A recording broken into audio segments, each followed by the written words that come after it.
How's it going, guys and girls? It's me, Adon, welcome back to my channel, and yet again we are here to play the DLC Relapse. I remember that yesterday I left you on a cliffhanger, so I guess it's time to show what happens. I'm kinda nervous about what's going to happen, but meh, what could possibly go wrong? I can't really blame her, I'm not much better than she is. I grab her attention once she is handed Natsuki's a cup of tea. Hey Yuri, could I talk to you for a bit? Of course, we can talk privately in my room if you'd like. Sure, that sounds good. I'll expect Natsuki to make some kind of stupid joke right now, but it seems that she's showing restraint. She's probably curious about how this will play out too. I follow Yuri as she leads me through her house. I'm not sure what it is, but there's something unsettling about being alone with her in a bedroom. Oh, don't tell me. Yuri, about what you sent me earlier. I'm so sorry. I don't know what came over me. This is unexpected. It's okay. If you think I'm a freak. You would be right, I'm nothing but a freak. That's enough. Yuri, I can't begin to understand what you must be feeling, but do not call yourself a freak, I swear you're not. I can't say what you're doing is okay, and you know that. But know that I'm here because I care about you and I don't want you to hurt yourself. Don't for a single second think that I'm here to insult you. Look, you don't mean that. The breaks in her voice shows that she must be having a hard time to hold back tears. Yuri, I've already told you this before. I step towards her and take her hand in mine. I would never say something insincere to you. I believe you. I take the wrist off her sleeve and begin to pull it towards her elbow. I have to brace myself as I look at the gashes on her arm. She's obviously been doing this for quite a while. At this point, it's gotta be an habit. One that I won't be able to break very easily. Where do I even start? I'm sorry about the picture. Because yes, I was so happy after spending time with you. When I do this, it's like a rush, right? Yes. After I did it, I just couldn't help myself.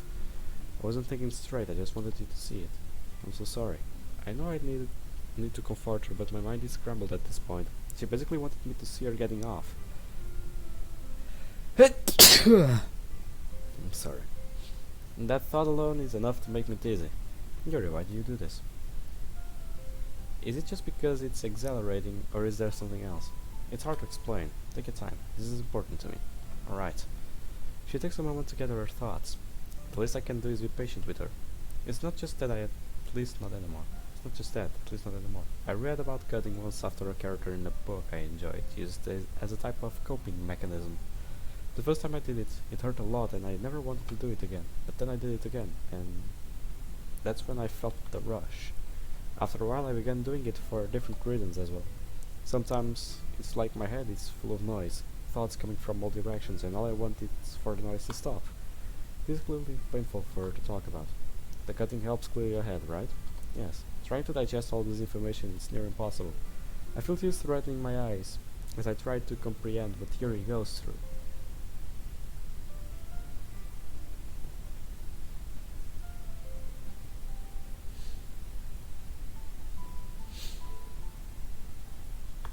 And she pulls down her sleeve and proceeds to hide her arm behind her back. If you want to leave now, I'll understand. Yuri.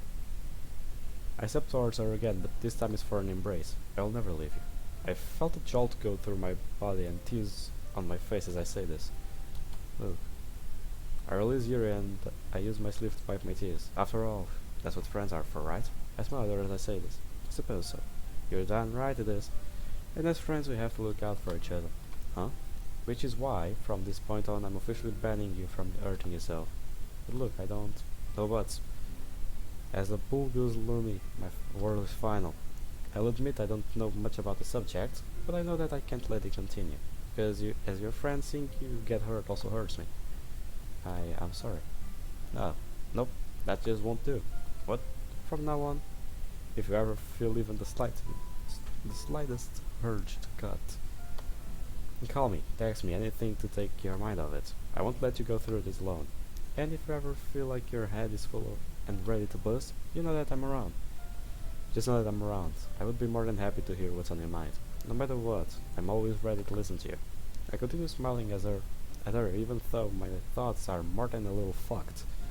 I will help you, Yuri, whether you want me or not. Look, you're so nice and heh, well, I always do strive to be a gentleman. My smile begins to feel less unnatural at this point. I'm glad. Yuri steps forward and returns the hug I gave her earlier. I was a little scared she was going to try and kiss me though. I'm really glad that I have you as a friend. She hands the hug after a short while and we just look at each other for a moment. My fear of a potential kiss does remind me of something I wanted to talk about. And Yuri, I'm sorry I made this worse for you. Sorry? Well, yeah, when we spent time together yesterday, things may have moved a bit too fast. I'm sorry if I made it hard for you to think clearly. You don't have to apologize, it was partially my fault. It's just that she thinks about what she's going to do and say and begins to smile sadly. Look, during lunchtime I eat by myself, did you know that? Yuri, it's a great time to find a quiet spot and do some reading. In fact, I always have some books with me, and well, books are so full of amazing and inspiring people. You only want to fall in love with, people you just know would make a really good friend. Cheerful people who always put a smile on your face, or deep thinkers, and problem solvers who discover the mysteries of life. It might sound silly, but when I met you, it was like you were one of those people. You were nice to me and made me feel important, like the things I thought I thought and said really mattered. You made me laugh and feel a confidence I hadn't felt before. And when you invited me over to show me something you thought I might enjoy, I got so excited. And after we spent time together, I just felt like you were another character that I had fallen in love with. I just got so caught up in what I was feeling, I couldn't help myself. Don't think I've ever seen her talk so clearly for this long, even when we were discussing books. She said she felt like she was in love with me, but only because she saw me as someone from a book. Yuri, I'm sorry, but I'm not one of the characters from the books. I know. I'm flesh and blood, and the care and concern I feel for you are real. Look, but I would be lying if I said that I wasn't caught up in the moment too. Ever since yesterday I sort of been all over the place. I see, but I do know for certain that I enjoy spending time with you, even if it's not as a couple. Know that being by your side makes me really happy. Which is why I'm standing by what I said earlier about being here when you needed me. And maybe once we get feelings figured out, we can go from there. I would like that. I would too, Yuri. We stand silent for a while before I remember that we aren't the only ones here. No, we probably shouldn't keep Natsuki waiting too much longer. Oh no. I hope she isn't too mad. Heh, I guess we'll find out. The walk back to the kitchen has a weird feeling to it. It's not tense, but there's definitely something different. Natsuki is still seated at the table and appears to be watching something on her phone. I apologize for keeping you waiting for too long, Natsuki. No, that's alright. It's more of a Luke's fault anyway. Man, how am I so lucky to have met someone as kind as you? Obvious sarcasm is... I think my sarcasm is obvious. You're lucky that you've even only seen my nice side. I'll take your word for it. Would you like to join us for dinner, Luke? I appreciate the offer, but I probably should get back soon. I see. Then I'll see you at the club tomorrow. Sounds good. I look forward to it. It was nice to talk to you too, Natsuki. I hear let out a noise that you take as confirmation. Before I start to leave, I mumble to Yuri. And don't forget what I said, alright? I won't. Thanks again, Luke. Once that's taken care of, I begin making my way towards the door. I can hear Natsuki's voice as I turn the knob. What was that about? I don't know what that about. Exhaustion overcomes me the second that I'm outside. It feels like all my energy has been totally sapped from my body. I should be happy, but still, even though every molecule of my body is screaming at me just to pass out on the sidewalk, I instead begin my slow trek back home.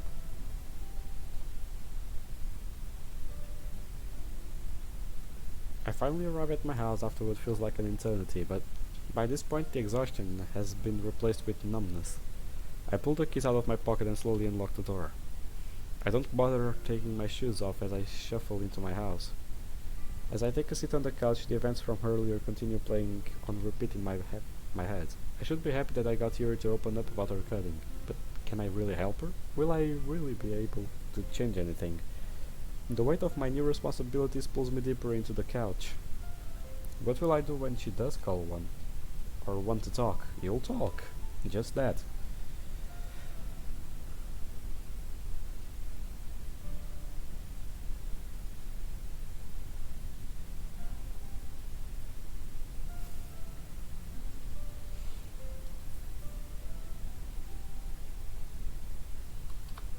I should have recommended that she sees a doctor, or at least help her treat the wounds. Yeah, maybe you should. Maybe that wouldn't be such a bad idea. Why didn't you? I know you got caught up on the moment, but still, that's no excuse.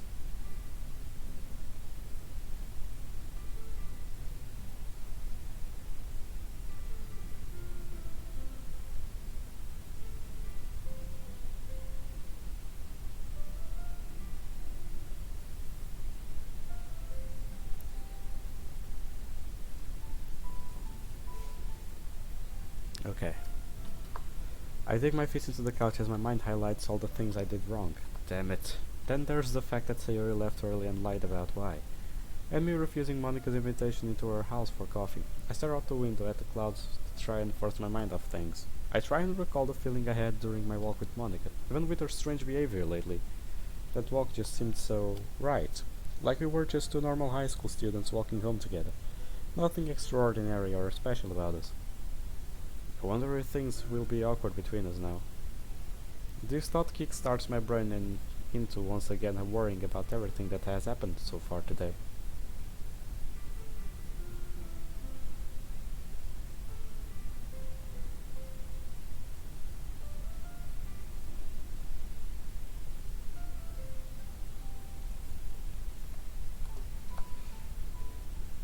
And he fell asleep and never woke up again.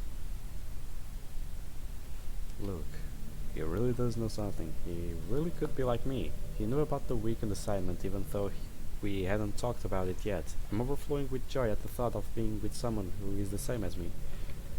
But I'm also feeling something else. It's okay that he didn't come in with me. He probably just had something to do. He ditched me for that depressed bitch. My skin crawls at the thought. That's not true. Even if he did go to see her, it's only because he was concerned. Face it, even though he is different, he still doesn't want me. Who does who he chooses to be with is fine.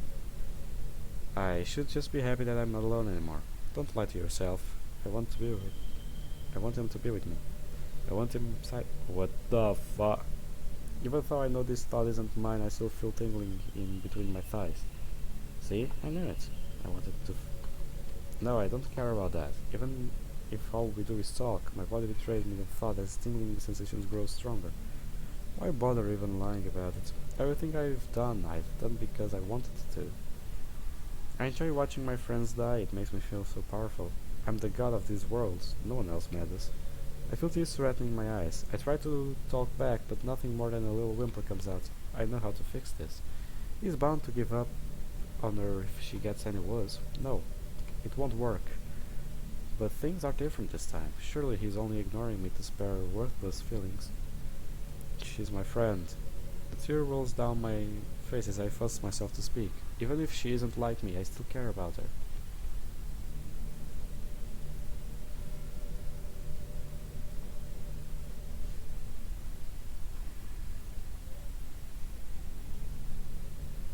This is interesting, actually. I find this awfully interesting. Let me just accept that.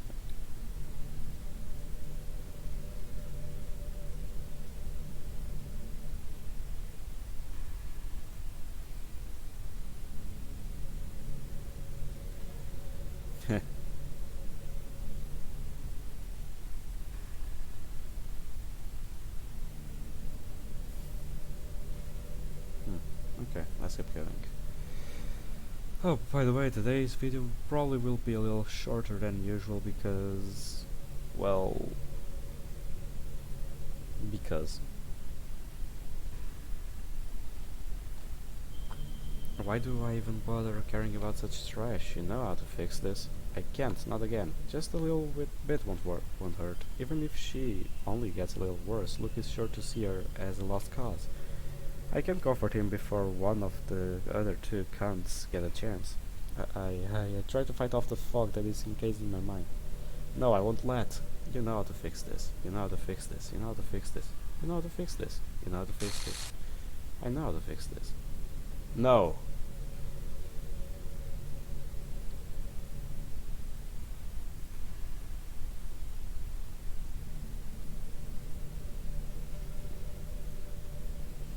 I shouldn't be doing this. This isn't right. Even though I want to stop, my words do little to keep me from continuing.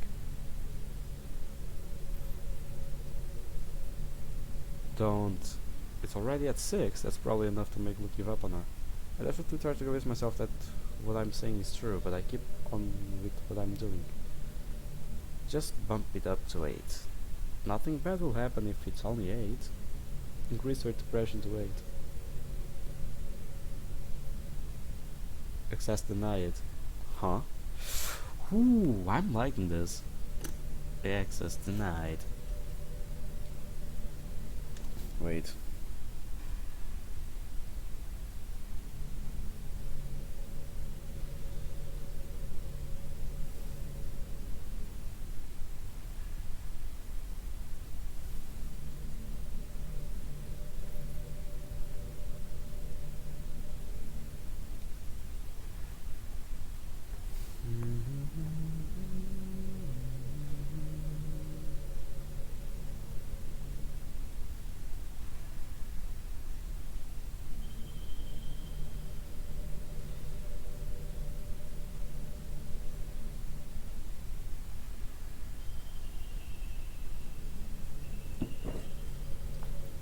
I'm slightly relieved that my request was denied. However, this relief is quickly overcome by anger. My access has only ever been denied when I have tried to change Luke.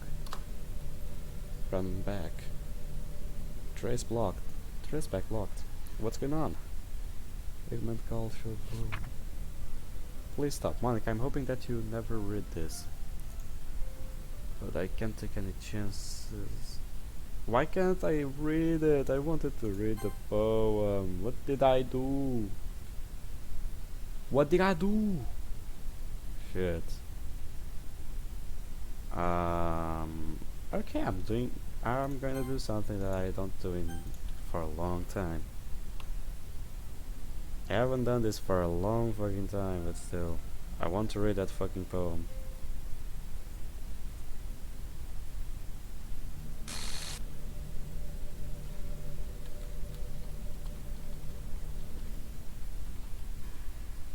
Okay, traceback blocked. What's going on? OS command. Call poem. Okay, please stop. Monica, I'm hoping that you never read this, but I can't take any chances. I've been able to look through some of the files more, and well, I'm not mad at you. If I was in your position, there's no telling what I would have done, but things are different now. I really believe that I can change things. You don't have to be alone anymore. The pain of being alone, of being cursed with sentience. You don't have to face them all by yourself anymore. If you're angry or want to get something out of your chest, please just talk to me. I may still be a little dense, but I truly care about you. We can make this place better together and we can create happiness. Oh, and I won't know if you opened this file or not, so don't worry about that. Thanks for listening. Look, I can once again feel tears rushing down my face. What's wrong with me? I lay my face on my hands and begin to cry ugly sobs. I was going to again. I'm so sorry, Sayuri, everybody. I let him down. He knew better than to trust me. My mind begins to go foggy as I overwhelmed with my emotions. Sorrow, anger, guilty, jealousy, fear, regret. All swirling around like a hurricane of noises barreling through my mind. I feel like I'm going to be sick, but I'm too fatigued to move.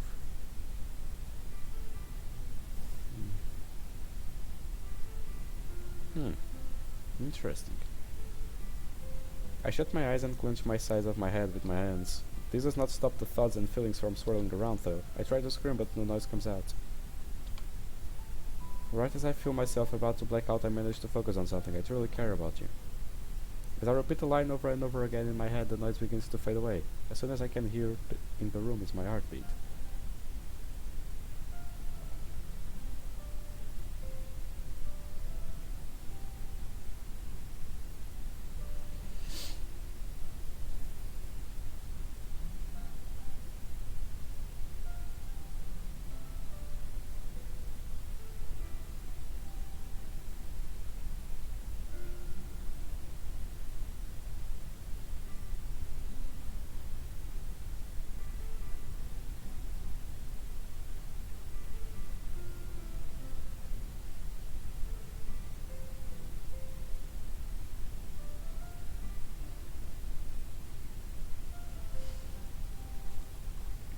And that one line.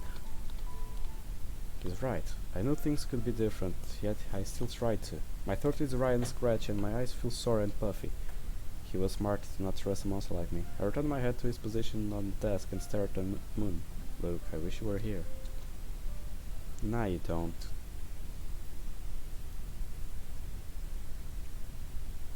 Okay, the feeling of numbness has transferred from my body to my mind. As I begin to take in the world around me, I realize that it has grown dark. How long have I been sitting here? My eyes burn as I blink for I imagine is the first time in a while.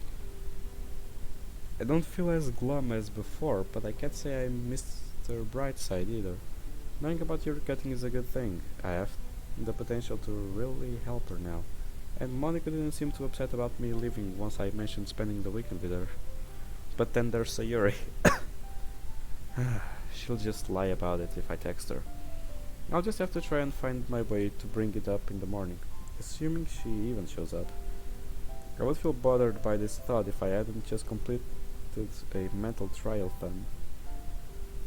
My ass and back feel sore as I stand up from the couch. I need some air. I look around for a while as I enter the front hall before I realize that I'm still wearing my shoes. This also means I'm still in my uniform, but I cease to care. It's not like anyone's gonna see me anyway. I make sure to accidentally bump into the door facing on my way out. After walking the street a bit, I actually begin to feel better.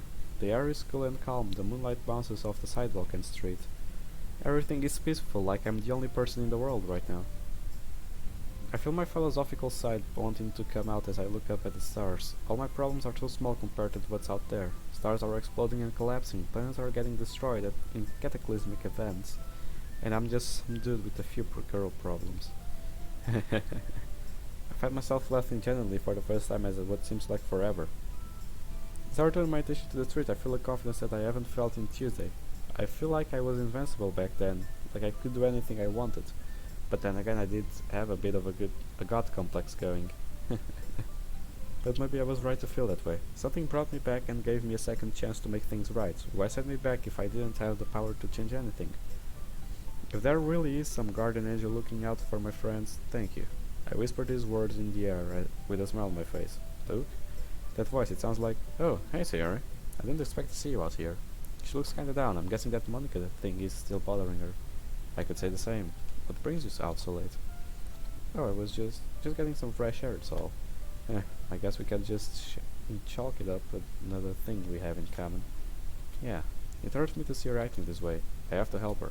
Well, since we're both out here, would you like to walk together? No thanks, you look like you didn't want to be bothered. What's the street and buildings around me? Well, it's a good thing that there isn't anyone around to bother me. I smiled to her, but she still looks upset. Are you sure? I'm sure that I'm sure. Plus, I always feel strange walking without you, you know? And hey, it will be a good thing, a good substitute since we didn't get to walk home together from school today. Sorry about that. I'm really not getting through her, but I can't give up. No harm, no foul.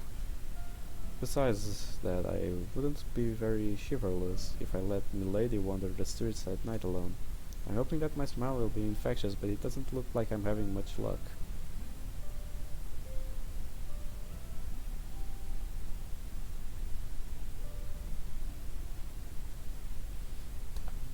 Alright. We begin walking together down the road. However, she isn't walking nearly as close to me as she was this morning.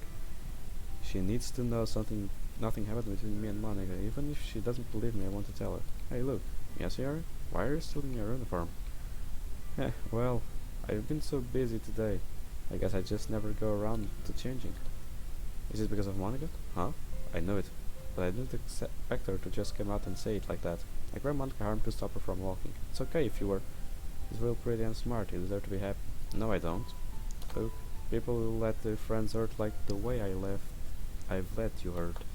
Those people don't deserve happiness. What are you talking about? I know about your depression, Sayori. Why did I just say that? Yeah, I've known for a few days now. Though I didn't want to believe it at first. My oldest friend, my little ball of sunshine, suffering alone while I just sat in my room ignoring the world around me. You knew when we went to the park? Yeah, that was the day that I found out. But how? You wouldn't believe me if I told you.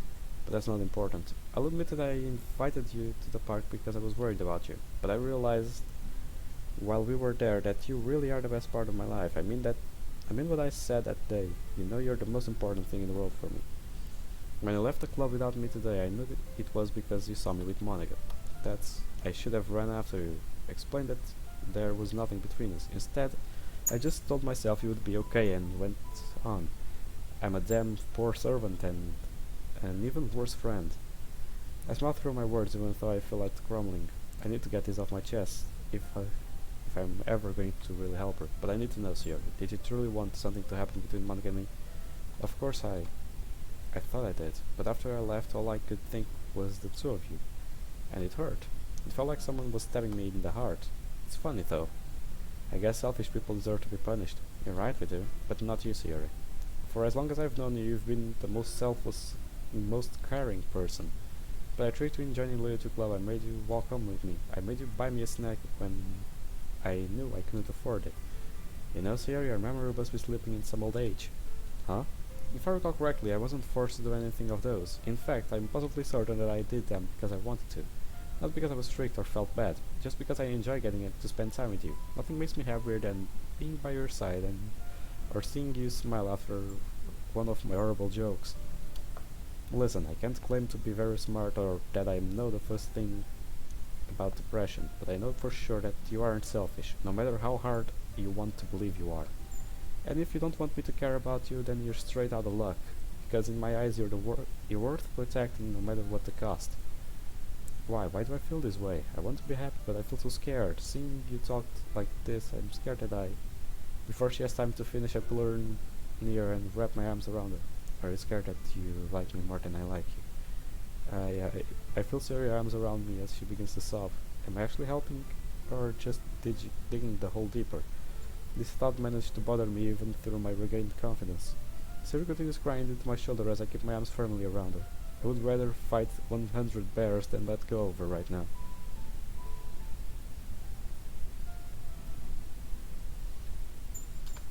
And this thought leads me to believe that the only reason I'm still sane is because of how stupid I am. Her crying begins to die down into gentle sobs, but she doesn't release her grip on me. I was scared that your hugs would feel cold, but you're so warm and I'm scared of that too. I guess I'll try to make my hugs more room temperature from now on. Hearing Sarah giggle makes me so happy and my heart feels like it's about to burst. You're so silly, Luke. It looks like you're finally rubbing off on me. As I begin to let up on the hug, she tightens her grip, and we just... Of course. We stand together in silence for a few moments. I can feel her breathing on my neck and her rapid heartbeat against my chest. Do I love her? I regret thinking this as I feel my own heart start to speed up. When we were younger, I always loved her and in a sisterly way, but now, flirting with Nazca and Monica was fun and light-hearted, but there was more lust and excitement than passion with Yuri. But this feels totally different. I notice some warmth fading and I realize Yuri is releasing her grip. Sorry about crying on you. Sorry about being a super awkward hugger. You aren't that awkward. Oh please, it must be like hugging a crooked light pole. It's because of these arms, I bet. Cyril laughs as I contort my arms in various ways. Maybe I really am in love with her. There should be tension after what we just went through, but I couldn't be more at ease. We should probably start head back now. It's getting real late. Yeah, I reckon you're correct. The VP of the Breakfast Club does need her beauty sleep after all. You know it. Does she feel the same as me right now? Is that why she can bounce back so fast? Hey, are you zoned out again? Nope, ready to go when you are. As soon as we begin walking back, Siri slowly closes the gap between us. I'm not sure if I'm the one who started it, but soon I find myself holding hands with her.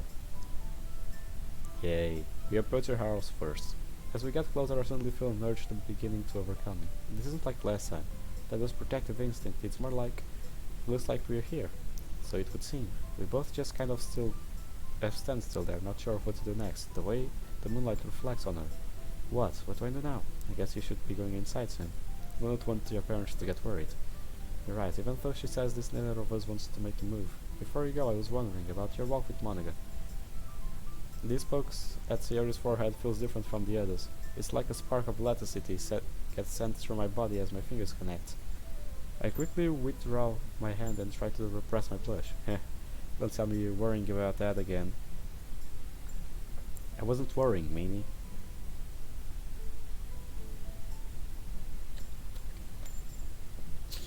I was just curious. Well, Miss Curious, all we did was walk to her house together.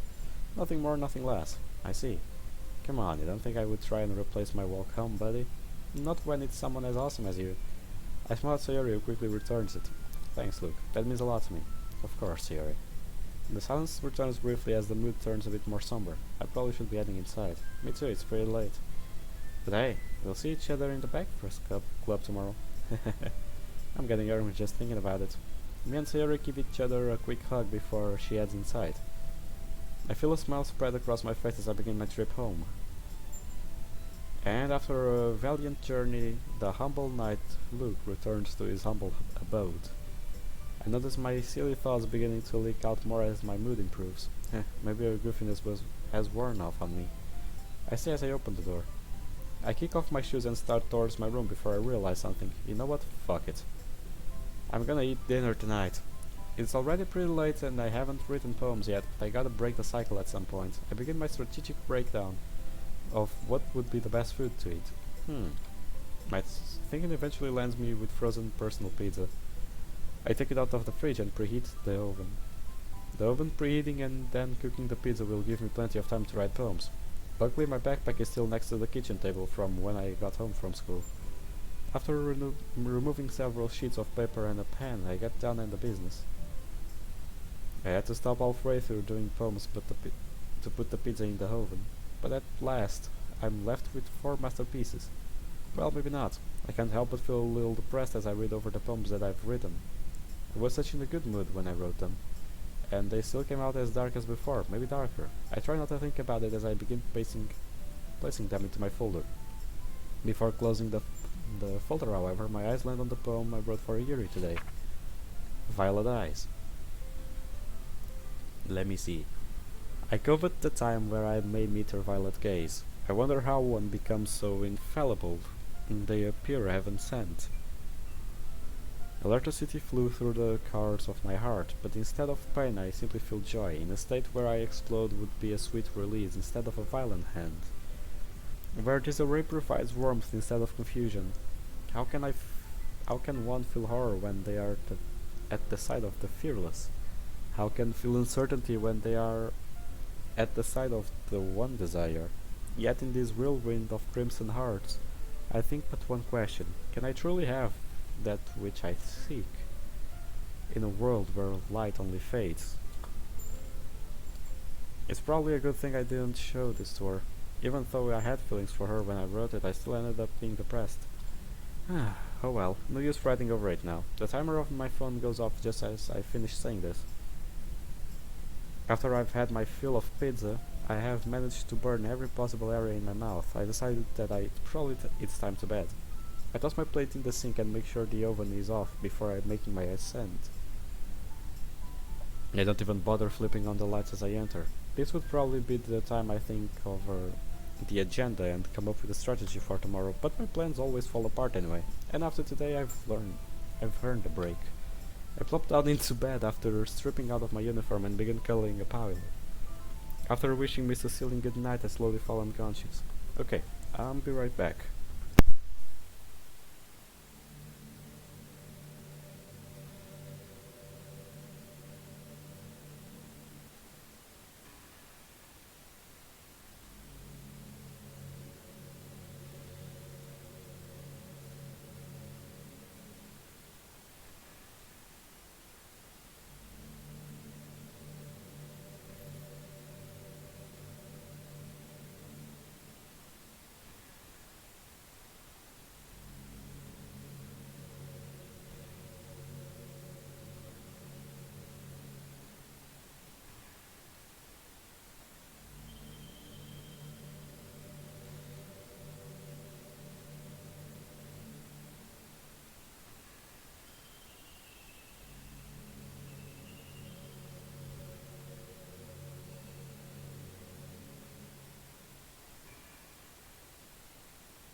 Okay, I'm back. Sorry for the wait.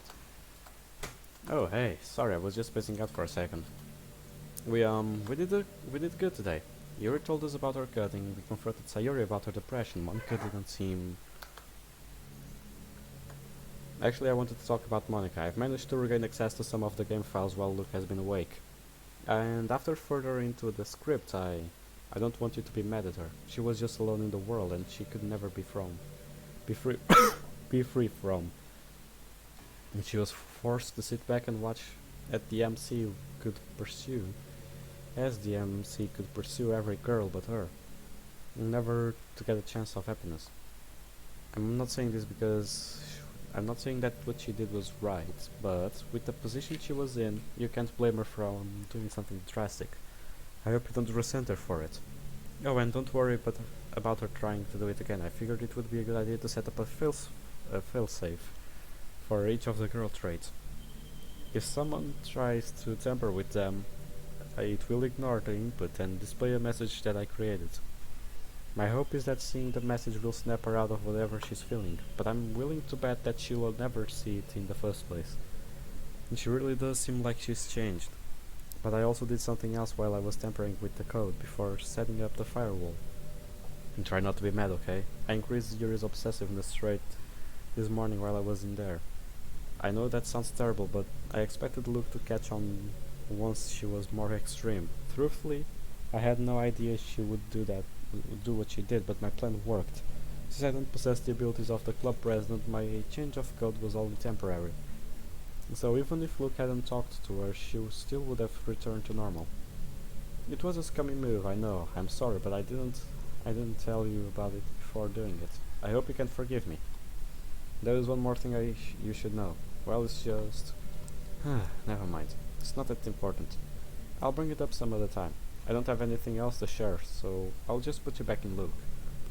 Sorry if he's having any explicit dreams.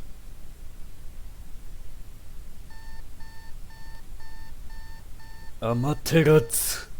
I feel blood running down my cheek as my alarm clock is engulfed in black flames. Oh shit. I'm torn between being excited that it actually worked and being scared that I'm just starting a fire in my bedroom. Shit.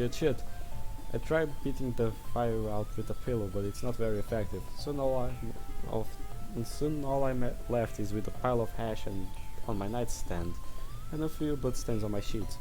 Well, at least it didn't spread, but what the hell am I going to do now? Huh? Yeah. I wake up and look at the intact alarm clock. I stretch my arms as I sit up in bed. I wonder how many people dream about the swear on their alarm clocks. 大丈夫でしょう、端的に。Your alarm clock. 弱いも。弱いも。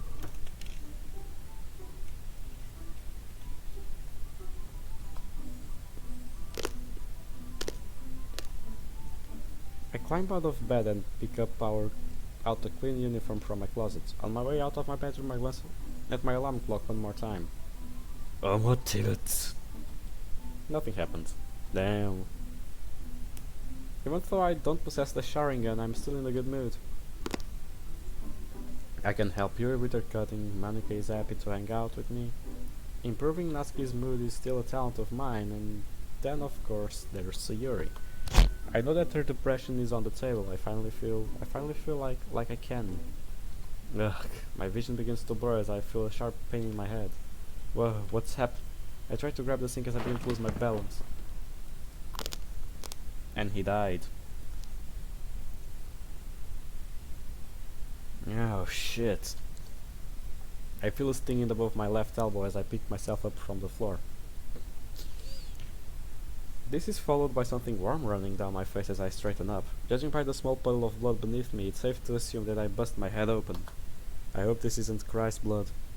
The dumb joke just does little to ease my pain, but does manage to bring a smile to my face. Maybe my stupidity really is the only thing keeping me sane. Yeah, it would appear so. But I like that part. I like that part of you, actually. Ow! I tried tapping the wound on my head with my index finger to see how big it is, but it just caused it to sting more. I guess I should use the mirror instead. Maybe. I use the sink as a support as I slowly stand up. It appears that I cut open the skin just above my eyebrow. Luckily it doesn't look like the cut is super deep. Luckily that doesn't stop it from continuing to bleed. I turn on the faucet and splash some water on my face to get the blood off. Then I grab a few tissues and press them against the cut to stop the bleeding. Once I have the pressure on the wound, I begin going going through the cabinets and to find rubbing alcohol. This is gonna be a bitch. I pour some rubbing alcohol in a rag and take a deep breath. Ah, shit! If I didn't know better, I would think I just squeezed salty lemon juice into my blood. But once the burning has subsided some, I grab fresh tissue and press against my eyebrow. My head becomes clearer once the pain starts to dwindle. Why the hell did I pass out? I didn't forget to eat dinner and I slept like a baby last night. I wasn't even stressed out this morning. In fact, I was quite the opposite. I sure have been getting hurt a lot lately. Maybe Sayori's clumsiness has worn off on me too. I know for certain that this wasn't caused by clumsiness, but I played it down anyway. Oh, speaking of Sayori, I still have to get ready for breakfast. I wonder how long it has passed out. Huh? That knocking sound definitely came from downstairs. Damn, is that her? I peel away the tissues from my face and toss them into the trash can. Maybe she won't notice. I tell myself this as I make my way out of the bathroom. I'm coming. I just don't draw any attention to it. Sayori can be oblivious, it'll be fine. I click. Hi. What happened to your face? Well, that could have gone better. Oh, this is nothing, I just tripped this morning. Look, that looks bad. Are you sure you're okay? I have the urge to poke her forehead for worrying, but I don't think it would help in this instance. I'm alright, I promised. I washed it off and put some rubbing alcohol on it. You sure? I could take a look if you wanted. Thanks, Sayori, I appreciate the gesture, but I also remember you wanted to play doctor when we were kids just so you could hit me in the knee with stuff. You would have to remember that, wouldn't you? I'm only joking. I promise I'll let you know if I need any help with. Alright, and I promise I won't hit you in the knee with anything this time. I'm glad to hear it. But for right now I gotta go get ready for school. I bought some bacon yesterday for us to eat, so you can get started on that if you want. Bacon. Well, that certainly seems to take your mind off things. Once I get done, I'll come down and whip up some pancakes to go with it. Are you up for the task? Yes, sir. Sarah proceeds to make her way into the kitchen as I head back upstairs. I quickly begin to strip down and once I'm inside the bathroom, I go to step into the shower. I almost step into the small puddle of blood still on the floor. I grab some more tissue paper and quickly wipe it up. After taking the fastest shower in human history, I dry off and begin to put my uniform on. It feels some slight paranoia, yet the fact that Sayori is basically at a free roam over my house over the last few minutes. It's not like there's anything for her to find. She might notice the painkillers I left on the counter, but given my situation, it probably seems reasonable. Once I'm dressed to impress, I leave the bathroom. I can already smell the bacon cooking as I'm going down the stairs. Oh, and I enter the kitchen and see Sayori in deep focus standing over the skillet. For some reason it brings me a mind of a scene from those old black and white sitcoms where a husband would kiss his wife as she was cooking the family breakfast. My face begins to heat up as I think about it. That was fast. Oh, yeah, I've always been told it's rude to keep a lady waiting.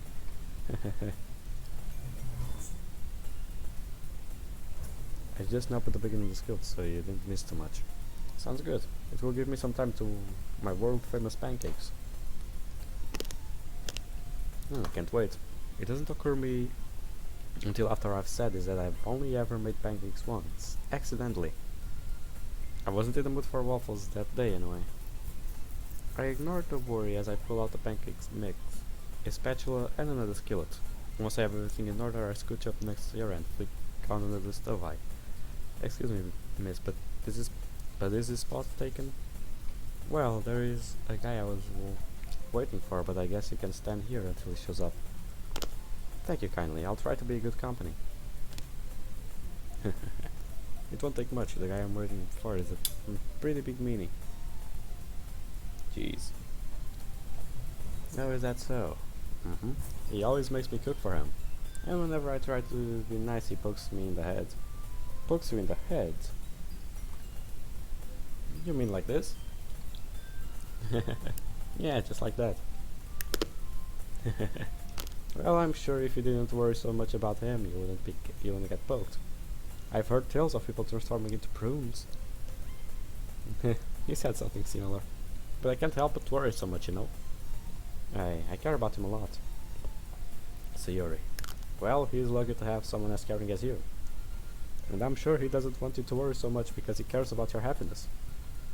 Luke, this moment is ruined by the smell of something burning. Dang! I flipped my pancake over to see that one side of it is shared. I guess this one will be mine, huh? Doesn't look so world famous to me. Well, as long as it's not on fire, I should see your annoying look. Meanie. We continue to make a playful banter as we cook. Once everything is said and done, we are left with 4 pancakes and several pieces of bacon. I pull out 2 plates and slide 2 pancakes onto one before handing it to Sayori. Once we both have stacked plates, we take a seat at the kitchen table. She reclaims her seat next to me and we both begin to eat. Out of the corner of my eye I can see her sneaking glances at me as we do. I can't think bad of it, however, because I find myself doing the same to her occasionally. Boo, that was some pretty good eating, huh, Sayori? We both managed to clear all the food from our plates. Well, except for the charcoal pancake, that is. Those pancakes were really good, look. They went well with the bacon too. Thanks. I guess I just got lucky. But it was really your bacon that once again stole the show. Oh, I wonder if there is a way to combine them. We could call them bacon pancakes. I will drop down on one knee and propose to Sayori on the day she cooks bacon pancakes. I'm sure the president and vice president could find a way to make it work, though we might need to ask Natsuki for advice to prevent any unwanted fires. Yeah, speaking of Natsuki, I wonder if she would be interested in joining our club. She doesn't live that far from here. That's a real good idea, actually. Now that my plan is systematically spend time with every girl separately has fallen apart, spending any time with her at all could be good, especially if she doesn't have a chance to eat much at home. I feel my jaw clenching and I think about it. That bastard. That bastard, I swear if he really does hurt her, I'll kill. What's that? Oh, sorry. I was just making some executive decisions is all. Which is now I've come to the conclusion that asking Natsuki to join us is a great idea. Yay. Here, I'll text her and ask her if she has left her house yet. Sarah proceeds to quick draw her phone out of her bag. Ah! My muscle tense up as I hear her scream. What's the matter? We're running late. Ugh. I run a little as my blood pressure returns to normal. I guess that's a sign that we should get going, huh? Sarah immediately begins to frantically gather her things. While she's doing so, I pull out my phone and see that we actually are running pretty late.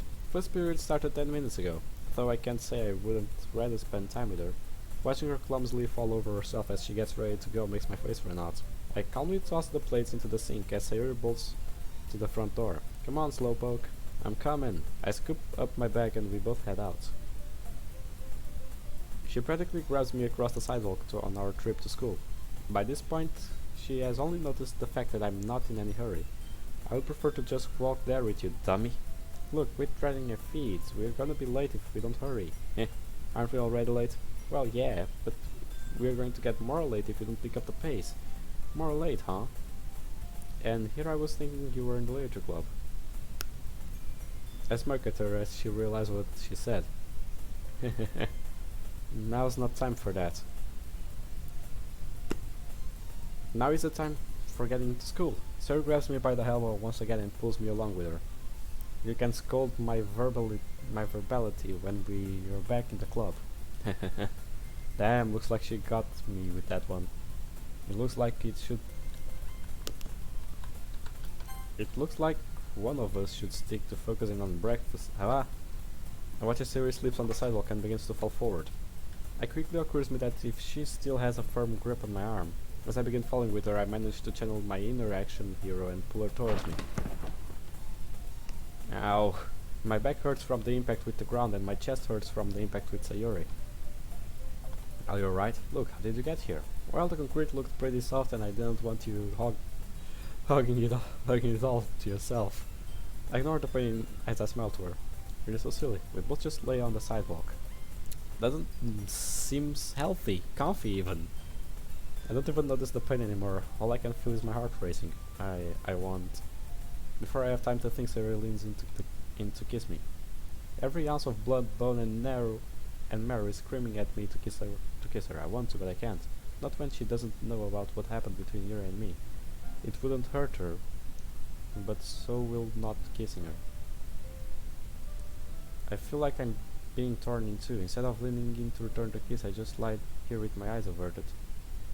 Oh, sorry, I thought. Siri quickly pulls herself off me and stands up.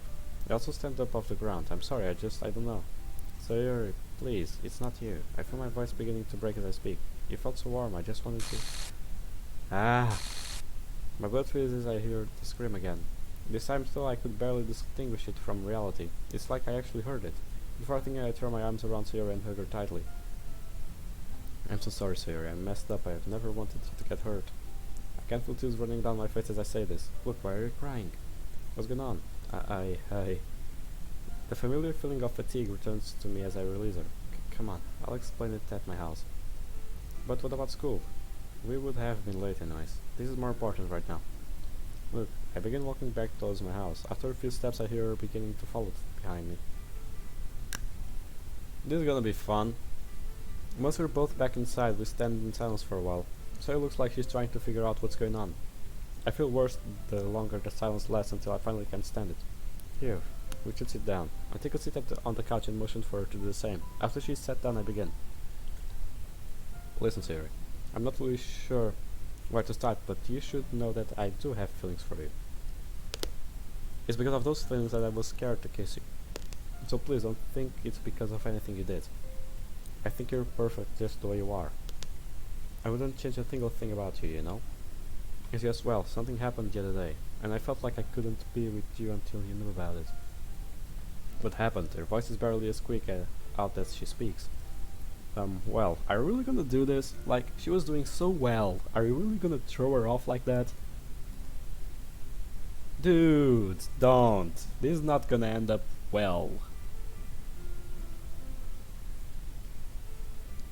You do know that she's gonna freak out, right? It's not something new.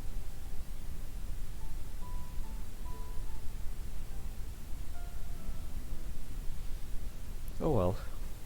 Well, me and Yuri got talking about the book that we both liked. I proceeded to tell her about how I invited Yuri to come over and how we watched the movie together. But when she went to leave, she kissed me. So you and Yuri. So Yuri, please, it's not like that. It was just a little more thing. If you like Yuri, that's fine. You don't have to try and make me feel better. So Yuri. That's it, I'm done for. There's no way I can explain what I'm feeling to her, and not when she likes this. No, I can't give up. This may be my own chance. I can't lose her. So the reason I'm concerned about is how you feel is because I just care about you. Huh? I love you. This time she isn't even able to get the full word out. That's why I was scared to kiss you. I wanted to, but I was afraid if I did, you would find out about Yuri. I didn't want you to get hurt. I can feel tears once again running down my face. But I guess I screwed that up too. No, don't say that. Until lunges across the couch and wraps her arms around me. I'm sorry, I didn't know. She tries to speak between her sobbing. I didn't mean to make you feel bad. It's all my fault. Sayori. I grab her by the shoulders and look her dead in the eyes. Don't say that. None of this is your fault. I should have been honest. I should have told you how I felt or about what happened with Yuri. I spent so much time worrying about it when I could have just said something. So please don't say it's your fault, because it's not.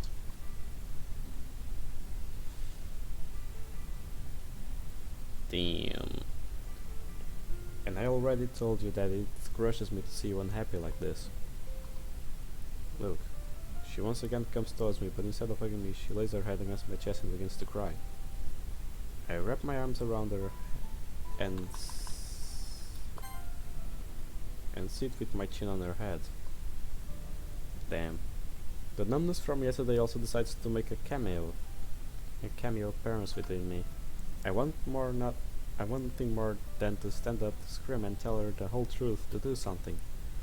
But instead I just sit there with my arms wrapped around her. I couldn't tell her the truth if I tried. There's no way she would believe me. Hell, I wouldn't even believe me. I close my eyes and lean back on the couch with her head still buried in my chest.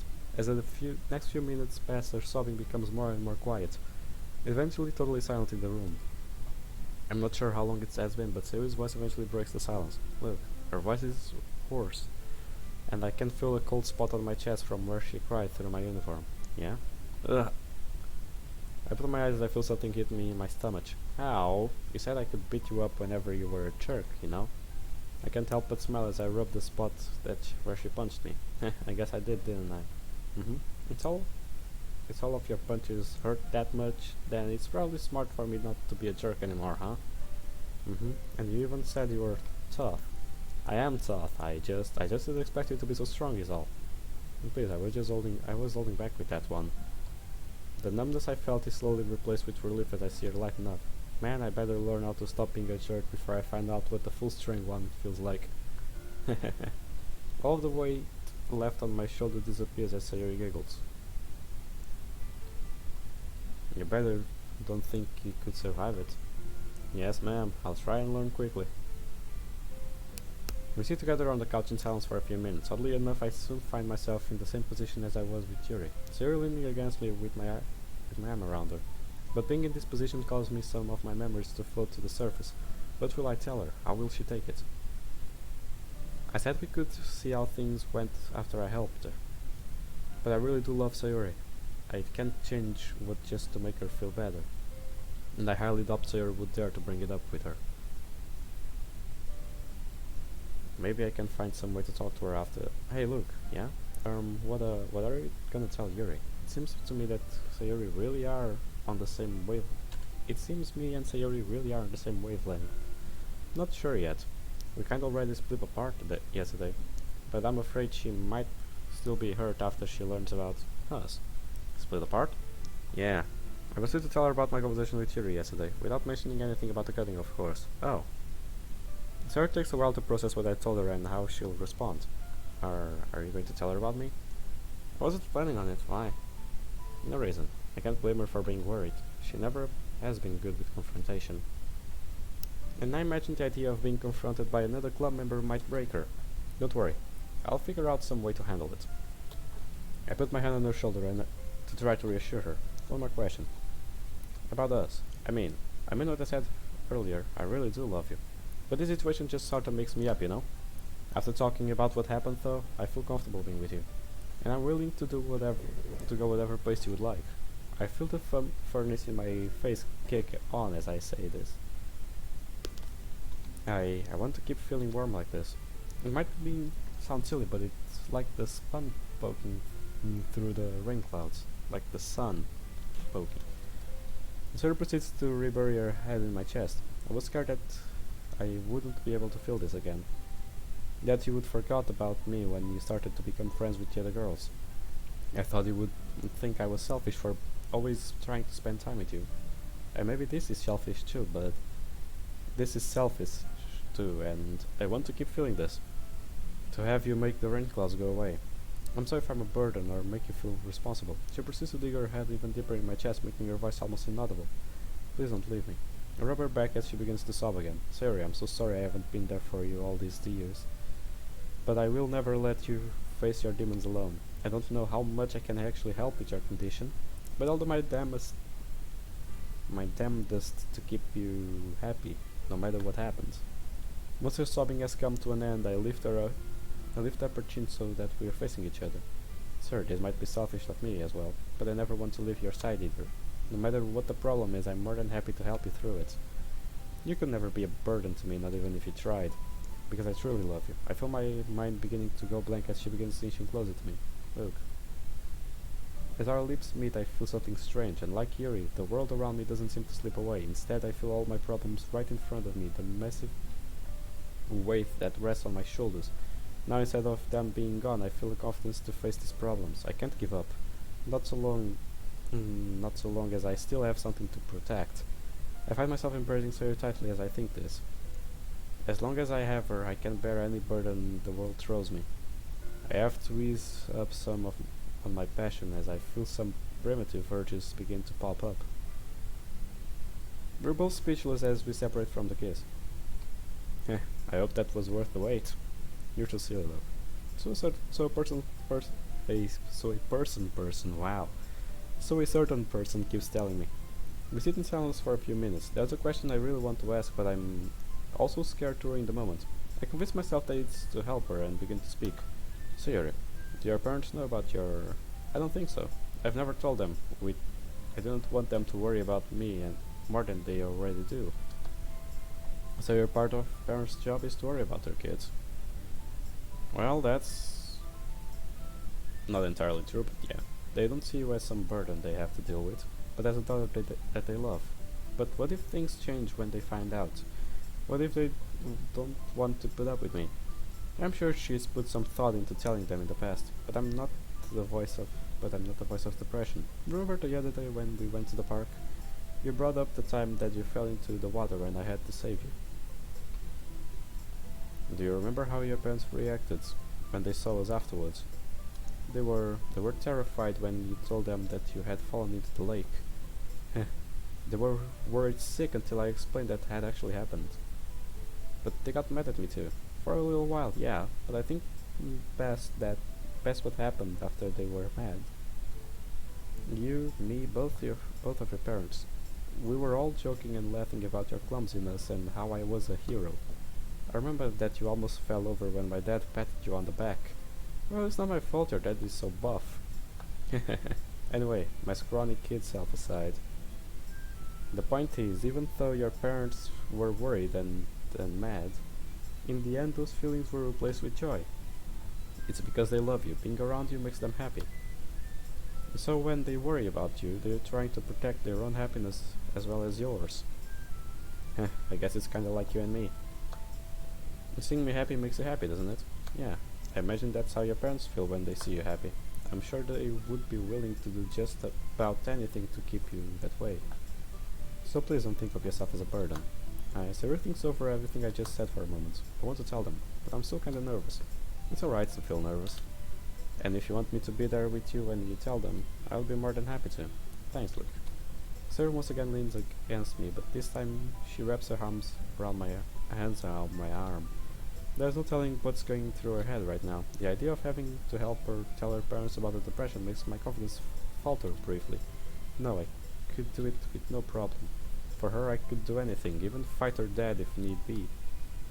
I realize that I'm getting ahead of myself just a tad. Her dad could easily decapitate me with a single punch.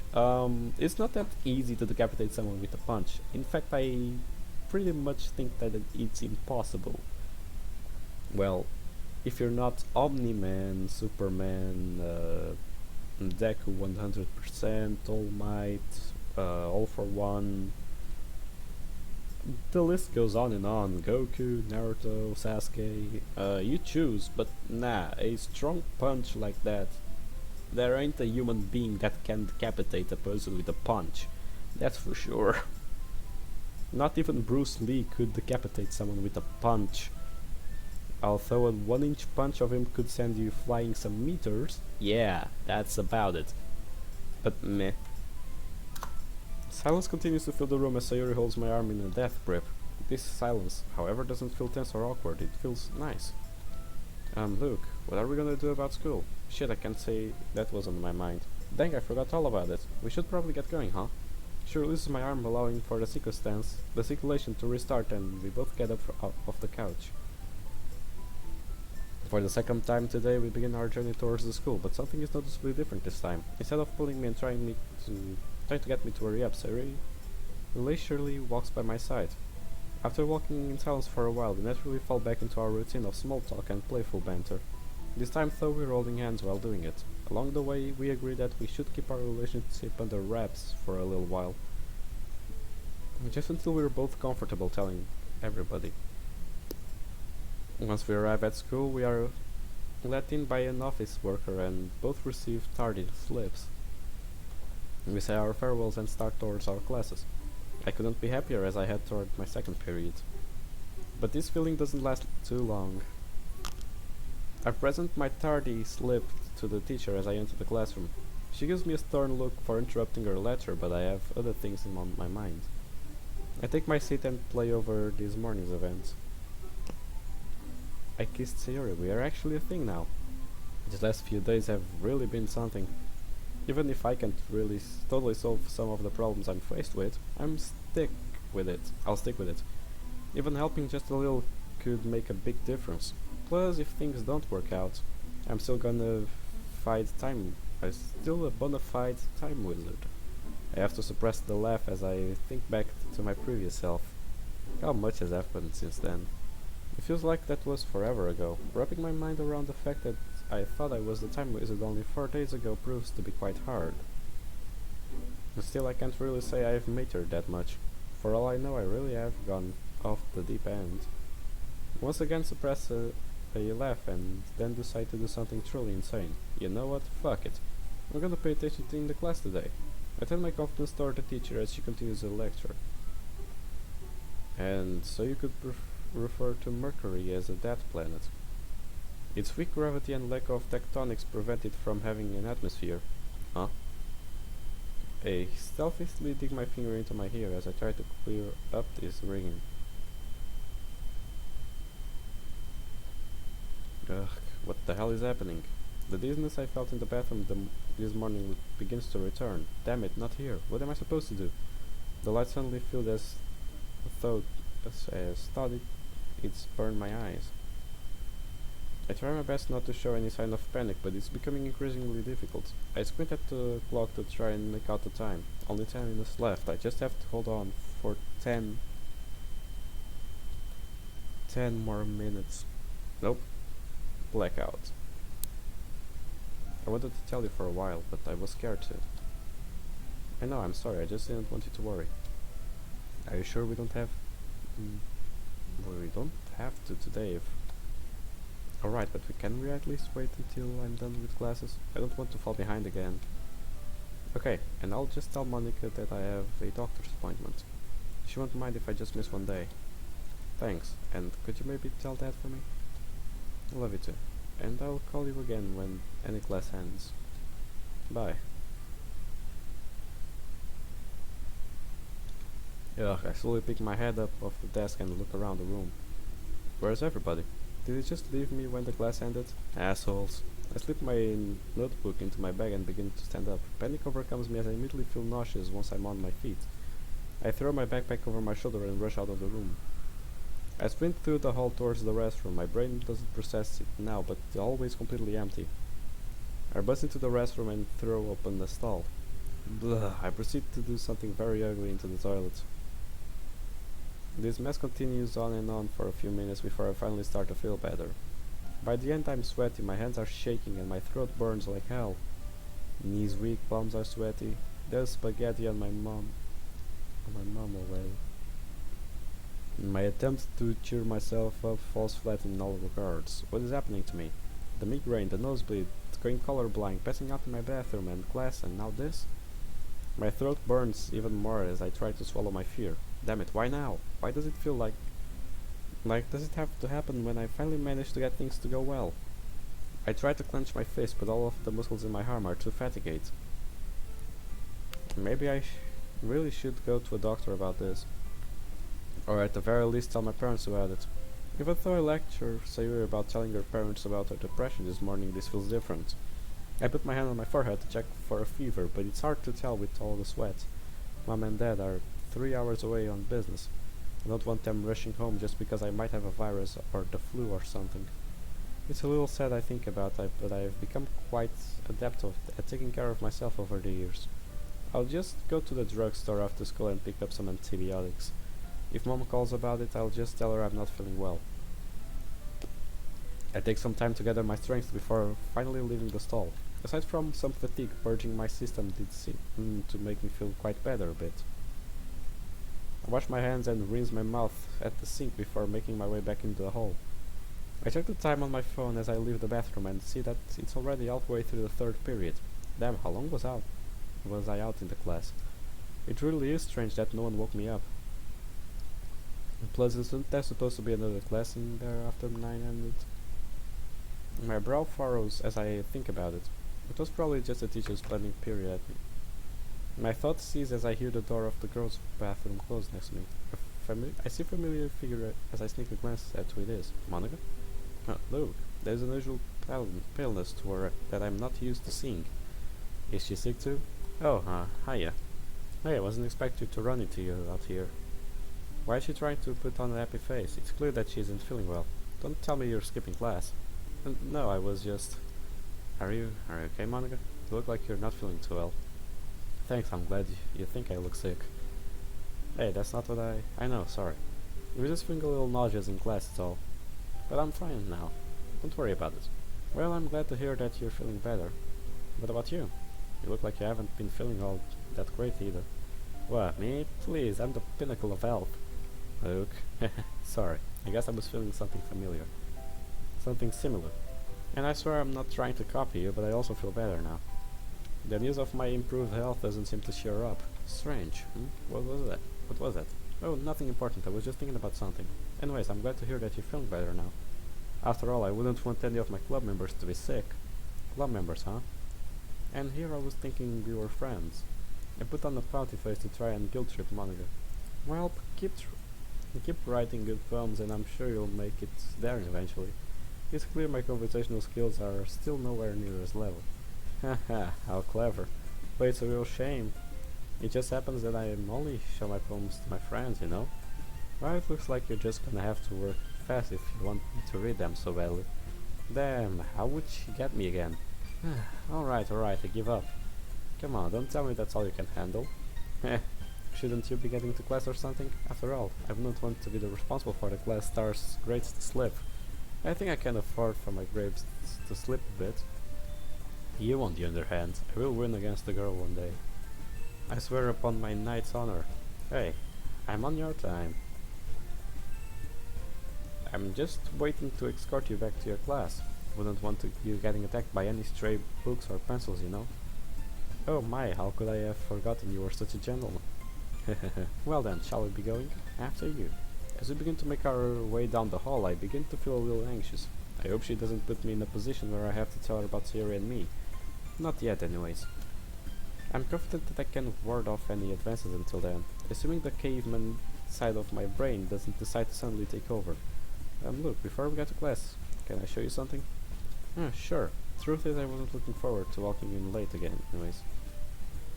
It will only take a second. Monica stops in front of the room that I don't think I've ever seen. She tries the handle, but the door appears to be locked. It doesn't stop her though, as she soon pulls out a set of keys and unlocks it. I guess if there was any student that would have a key to a room, it would be her. Once the room is open, we both make our way inside. Ooh, music room, looking neat. That guitar looking neat too. I immediately realize why she would have the keys to this room as I step in. I'm willing to bet that this is where she's been practicing piano. Even though I've never been in here before, it was a strange familiarity with it. I feel relaxed for some reason. You can probably guess why I come in here, huh? I think I have a pretty good idea. I had no clue the band room was on this side of the school though. It's not actually. The band room is on the other side of the school, but it's too small to fit everything in at once. So they store whatever they're not using in the time in here. And well, since the school band can't really use a piano, I'm assuming it spends most of its time in here. Yeah, I can't help but notice Monica seems really candid. Does this room mean a lot to her? I mean, I get that she plays piano in here, but why is she being so shy about it? Well, I think it's pretty neat.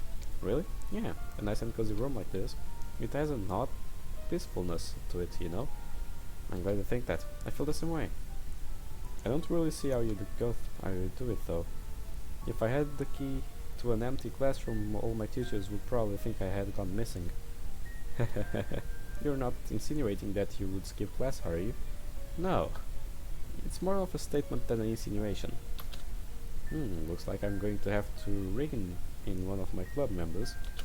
Heh, I'm certain that my mother would be thankful if you managed that. I quickly turn my attention away from Monica as I glare to begin for Monica's glare and begin to explore the room. If Sarah's clumsiness really has worn off on me, this place will be a war zone in a minute. I'm extra careful to not touch or bump anything. My focus abruptly stops on the piano as I get near it. Much like in the room itself, there is something familiar about this piano. My head feels a little foggy as I wipe some of the dust of it. Do you play at all? Huh? Monica's voice quickly snaps me out of my daze. Oh, I played some when I was younger because my mom played piano a lot when she was in school. But as I grew up, I kinda just forgot about it. I can't say I was ever all that good though. Luke admitting that he isn't good at something. I must be dreaming. Well, it wouldn't be much of a surprise considering how much you already dream about me. Wait, did I just win? Did I finally beat her? I'm just barely able to withhold my celebration dance. Hold on, or does she actually have dreams about me? Continuing my trend of copying Monica, my face also turns red. Anyways, I rack my brain to try and find a way to backpedal on the conversation. What about you? Does the extensive talent of yours carry over to pianos as well? I wouldn't exactly call it a talent, but I have been practicing quite a bit lately. I see. Well, while we're here, why don't you play something? Oh, I'm actually working on a piece now, but I'm not finished with it yet. Practicing piano is one thing, but she writes her own music too. What about you, Luke? Watching you play might make me feel more confident. Jeez, again with the bullying? I was only teasing. Although I would be interested to see how much you could play. I know that if I actually try to play something, I'll just embarrass myself. But at the same time, it's like this piano is drawing me in. Do I really miss playing it that much, or is this something else? Fine, but only on one condition. You have to keep any constructive criticism to yourself. Understood. I take the seat on the piano bench and try to gather my bearing. Let's see, my middle finger starts here. I could try and play something easy like... My thinking is abruptly stopped by Monica, who takes a seat on the bench next to me. Me sitting here won't make you nervous, will it? Of course it will. No, not at all.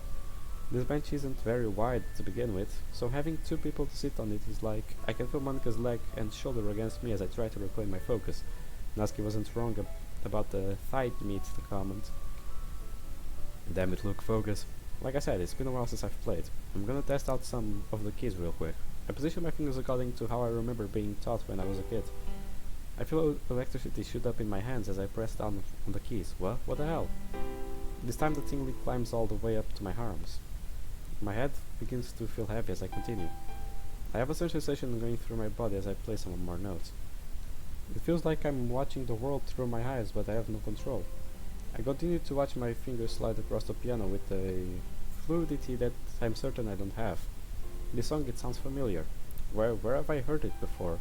My head becomes increasingly foggy as I try to think about why I recognize it. I feel as thought I could fall asleep as the music continued to play in my ears. Look. Huh?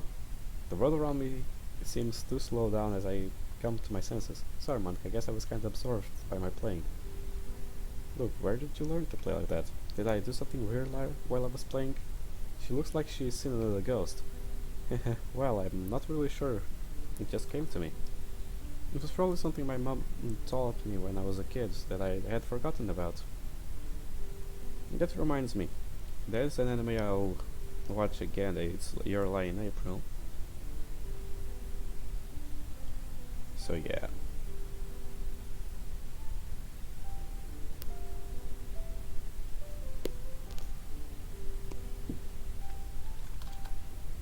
I scratch my neck as I nervously try to continue my excuse. Believe me, I didn't expect it to be able to play something like that either. Guess I didn't want you outshining me too much. My nervous laughter doesn't seem to put Monica at ease.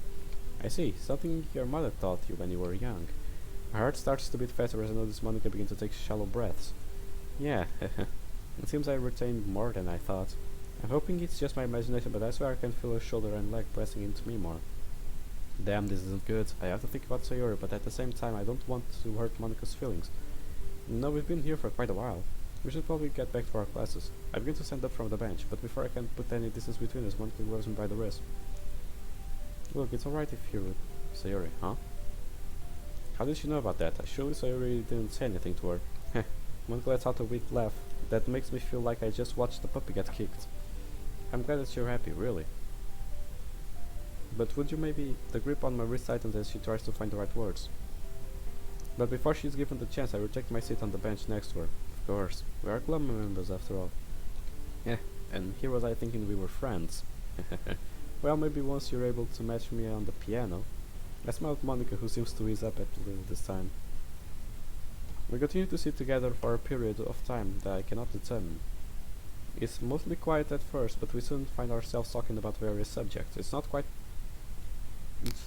that I would expect after the somber exchange that just happened between us. But it appears to improve Monica's mood, so I go along with it. We jump from talking about literature to philosophy to music. It feels like I'm having a conversation with a very confident and much less boring encyclopedia.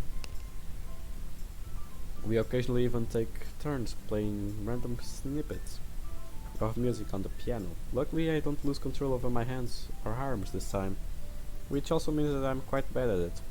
I'm still a little on the brink of linking for memes.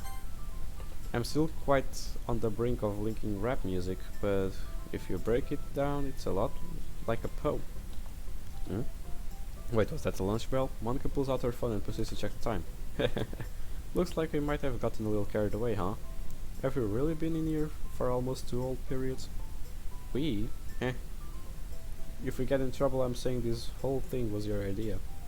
I flash Monica a cheeky smile to show her that I'm joking. To think you would throw a poor girl like me under the bus.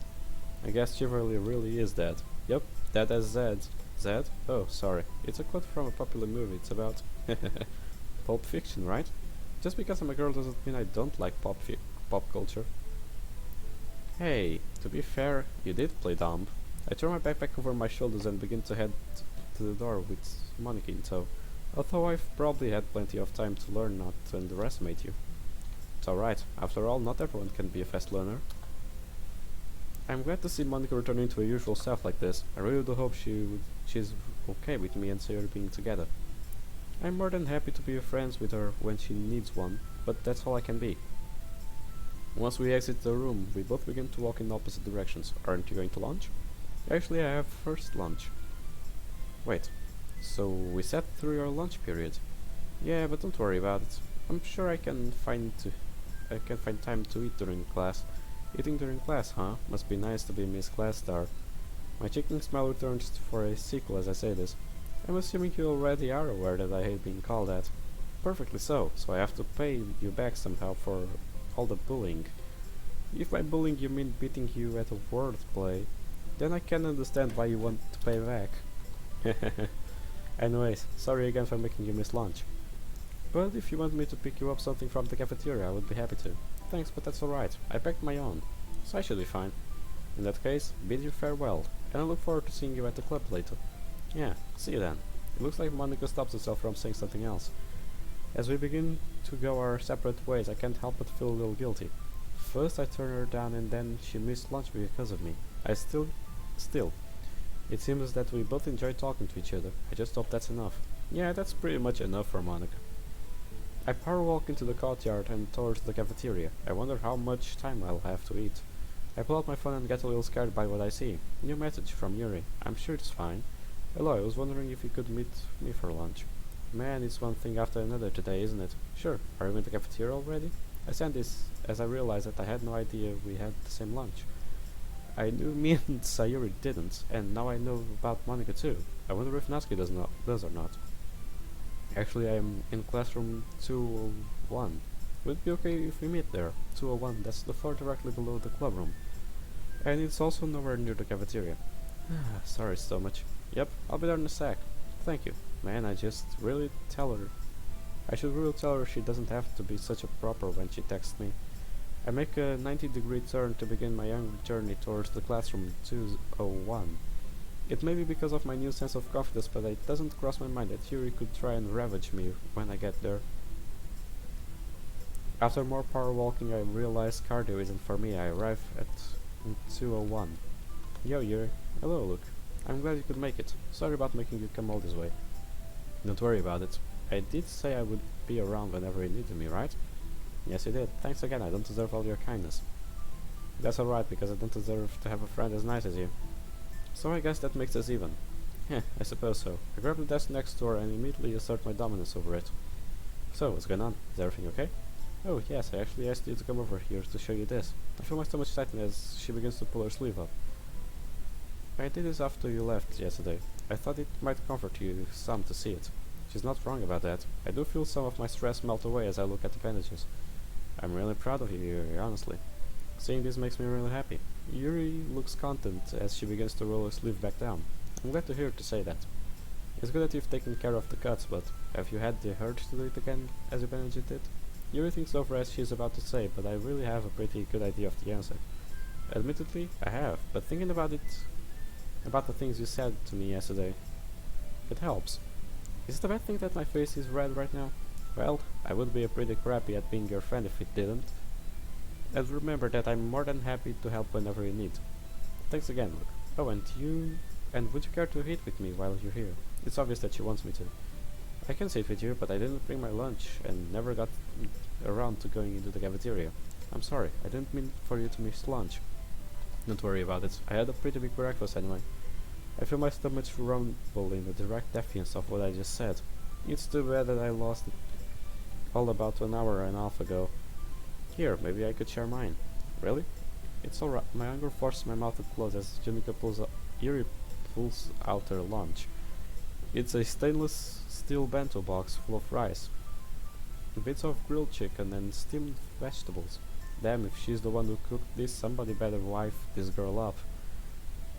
I usually don't eat it all anyways, so I don't mind sharing with you if you want some. I guess it would be rude for me to turn down such a nice offer. Oh, but I don't have anything to eat with.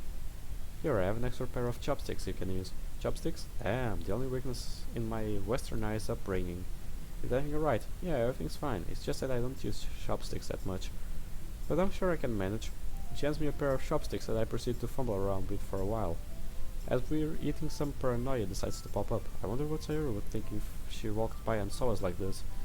Even though I know that's unlikely to happen, I still put it a bit more distance between Yuri and me. We continue eating for a while, stopping only when she giggles at my poor handling of chopsticks. Huh? That was fast. I begin to stand up as Yuri closes and puts away her bento box. Thank you for the lunch. I do my most Japanese bow as I say this. I'm glad you liked it. As I make my way to the door, notice Yuri is staying seated. Aren't you going to have the class now? Oh, actually this is my class. When I learned that it was empty during second lunch, I began staying here. I see. Well, hey, maybe I could start joining you for lunch more often then. That would be nice. Sounds like a plan to me. Oh, and I guess I'll see you in the club later. Yeah, see you then. Even though I had a good time eating lunch with Yuri, I decided to scold myself anyways. I need to be more careful about the way I act with her. I don't want to make things worse for when she eventually learns about me and Sayuri. She's already got enough on her plate as it is. No pun intended. Yeah, no pun intended. Sure. The rest of my classes go by fairly normally. Though the number of somber exchanges I've had today has actually exhausted me a bit. Once the final bell is rung, I decide to pass through the courtyard on my way to the clubroom. Even though it actually takes longer, I figured some vitamin D might wake me up a little bit. The fate seems to have other ideas as I spot a coral-headed girl walking towards me. Look. Ugh. Sayuri proceeds to squeeze all the air out of my lungs as she hugs me. It's good to see you too, Sayuri. I think I'm blacking out now. Sorry about that, I'm just a little nervous. I take a second to regain all my lock's oxygen before I begin speaking. Nervous? About what? I told my mom earlier about my... Man, she works fast. I didn't expect her to tell her parents so soon after we talked about it. That's wonderful, Sarah, I'm glad to hear it. But wait, why are you nervous? My mom made me a doctor appointment for after school. She's on her way now to pick me up. I feel even more weight lift off my shoulder as I hear her say this. Well, I know you think doctors are spooky and all, but I'm really glad that you're going to see one. This may come as a surprise, but it turns out I'm not actually a medical professional. Good God, I could use a doctor right now, jeez. You're not? I had no idea. I know, I would be surprised too. Our laughing is interrupted by the sound of a ringtone going off. Sarah pulls her phone out and reads over the message. My mom is waiting out the front. I guess I'll talk to you later then. Alright, and if you need anything, I'll be more than happy to help. Thanks, Luke. Oh, and one more thing before you go. I glance around to see if anyone is looking before leaning in and pecking Sayuri on the lips. That one's for good luck. I smile at her as the color of her face deepens. I'll tell you how it goes when I get back, alright? I'm looking forward to hearing from you. Look, after another quick hug, Sayuri begins making her way towards the school entrance. I'm tempted to ask her if she wants me to go with her, but decide that's probably not a good idea. I think I'll leave this one to the doctors. Plus her mom would likely feel hurt if she found out that I knew about Sayuri before she did. I continue making my way to the club room with a big dumb grin on my face. We'll see that Natsuki learned about it. Oh, come on, are you saying that you don't like squid? All eyes land on me as I enter the club room. I look, look who finally decided to show up. And here we were all thinking you chickened out because of the festival. That's not true, we weren't saying that. It's alright, I'm sorry that I was late, everyone. You see, I ran into this old lady who needed help crossing the street. And I guess I just lost track of time. The perfect lie, thanks Kakashi. Kakashi, help me. No one would ever dare question the assistance of an elderly person. Nice try.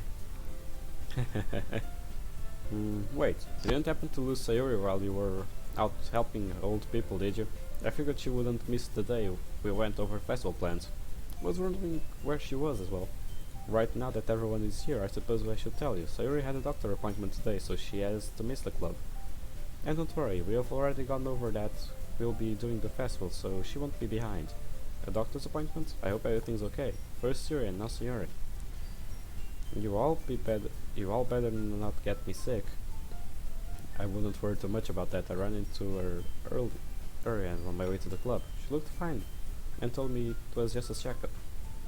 I'm surprised she didn't drag you with her given how scared she is of doctors. Letting her go alone like that.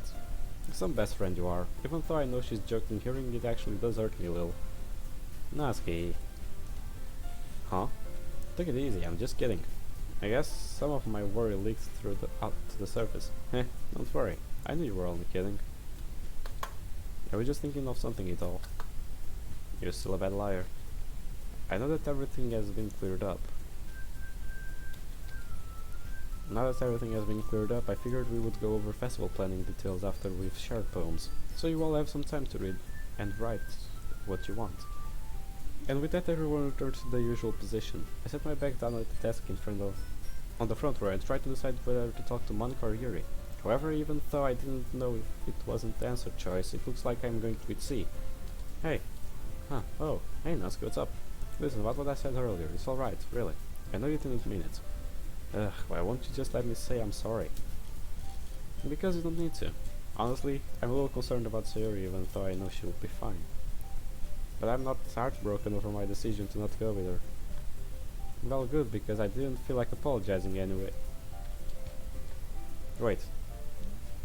So you were actually gonna go with her? Well, it had crossed my mind to do so, but I wouldn't have been able to help at all. That's for sure. Knowing you would have just made things worse. Thanks, Natsuki. Your words of encouragement are truly helpful. How did I ever get so lucky to have such a dedicated and caring friend? Keep up the sarcasm and I'll show you just how dedicated and caring I really am. Natsuki points a clenched fist at my chest to reinforce her point. Understood. Now that her apology is out of the way, I expect her to head back to the closet, but she seems to exit it for some reason. Is something wrong? What did you and Yuri talk about yesterday? Huh? Isn't that kind of personal? Plus I thought she was okay with the idea of me and Yuri being together. Well, you don't have to tell me if you don't want to, I get it. But just ever since you left, Yuri has been acting different. Different? Not in a bad way, but when I asked her about it, she wouldn't tell me anything. Yuri is a private person in general, but she's never had problems sharing things with me since we've been friends. And so I'm a little pissed that you changed that. Damn, I wasn't expecting her to be mad about it. Why have I been so shitty at handling Natsuki recently? Sorry, I'm not mad, I just don't like being closed out by her. I'm a little thrown off by how sincere she's being right now. It took me almost a full week to appeal to her and to get her to talk like this, but now she's doing it because Yuri didn't answer her question. I haven't really given it much thought, but I never realized just how close these two are. I'm sorry, Nat. It wasn't my intention for her to make you feel shut out. But when you say she's been acting different, what do you mean? Well, just look at her. Unless it's Yuri, who is happily reading your book. Something seems off, though. I don't think I've ever seen her smile while reading alone before. Still, maybe she's really just enjoying the book. It's not the book. She told me something about it earlier, and it's not something you would smell at while reading. I'm a little confused, Natsuki. Are you upset because Yuri has been happy? Ugh, of course not, dummy. I just don't like not being told things. I wonder if this is because of her low confidence. The anger I feel whenever I see Natsuki upset begins to return. Does her dad keep things from her? Does he lie to her? Damn it, why do I completely jump to everything being her dad's fault? Listen, Natsuki, I was just helping Yuri with something, that's all. I'm sorry that I can't tell you with what exactly, but I'm sure she'll open up about it eventually. Was it? Natsuki's voice breaks as she tries to speak. Was it about the cuts? I feel a shiver as I just barely managed to hear what she said. So she did know. Shit. This really isn't the place to talk about this. I glanced at both Monica and Yuri, both of whom are absorbed in their own thing. Natsuki, so you did know. I'm not gonna get anywhere if I keep trying to dodge the question, but at the same time it's not really my place to speak about these things. Yes, I know about her cuts. I found out yesterday, and that's the reason I went over to her house. That's what we were discussing when we went into the other room. Pathetic, huh? You've only known her for a few days, but you've managed to help her more than I could. I wanted to say something, but Natsuki barely managed to speak through her sobs. I was so scared, I'm just... pathetic. It's like I can feel my heart breaking as I watch her cry. I know it might make things harder for me soon, but I do the only thing I can think of. I wrap my arms around her and hold her tightly. You're not pathetic, Natsuki. Don't ever think you are. You've been a friend to her for much longer than I have, and I'm sure you mean a lot to her. For the second time today, I feel a cold spot in my chest as tears seep through my uniform. And just because you didn't comfort her doesn't mean you aren't helping. I'm still counting on you to be there for her, you know? Her voice barely managed to squeak out. I glance up and see that we've grabbed the attention of both Monica and Yuri. This will be fun to explain. Even though I don't look forward to discussing why Natsuki is crying onto me, I don't let up trying to comfort her. After her crying has begun to subside, she begins to pull away. You can stop now, perv. I grin at her as she insults me. Is everything alright? Well, Yuri, can I talk to you in the hall for a sec? Damn, if she's gonna tell her that I blabbed out about her cuts. Of course, Natsuki.